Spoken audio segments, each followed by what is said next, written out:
என்னடா எப்ப பாரு சமூக நீதி சமூக நீதின்னு சொல்றீங்க? அப்படி என்னதான்டா பண்ணிட்டாங்க? என்ன பண்ணாங்களா? சொல்றேன், நோட் பண்ணிக்கோ.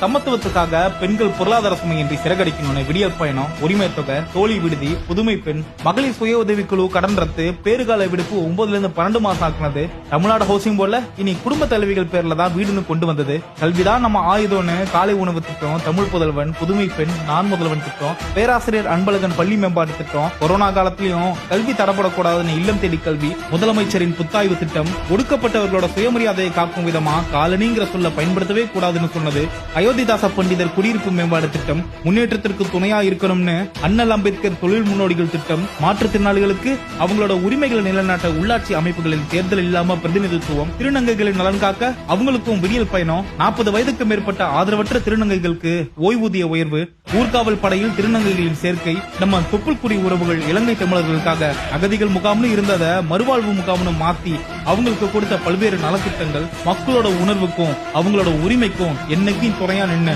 மொழி திணிப்பு, கலாச்சார திணிப்பு, என்இபி, நீட்டுன்னு எப்போதும் நமக்காக குரல் கொடுக்கிறது. இவன் தான் உள்ள போகணும், இவன் போக கூடாதுங்கிறதெல்லாம் உடைச்சி அனைத்து சாதியினரையும் அர்ச்சகர்களாக்குனது, அதிலும் குறிப்பா ஒரு பெண்ணை, இப்படி எல்லா தரப்பு மக்களையும் அரவணைச்சு முன்னேற்றத்தை நோக்கி அழைத்து செல்வதுதான் சமூக நீதி. தமிழ்நாட்டில் நடக்கிற திராவிட மாடல் அரசு தான் சோசியல் ஜஸ்டிஸோட லைவ் எக்ஸாம்பிள். இதெல்லாம் ஒரு நாள்ல நடக்கல, ஆனா ஒரு நாளால தான் நடந்துச்சு. அதுதான் தமிழ்நாட்டின் நம்பிக்கையின் நாள், மே 7, 2021. இது வெறும் தேதி அல்ல, புதிய தமிழ்நாட்டின் புரட்சி அத்தியாயம்.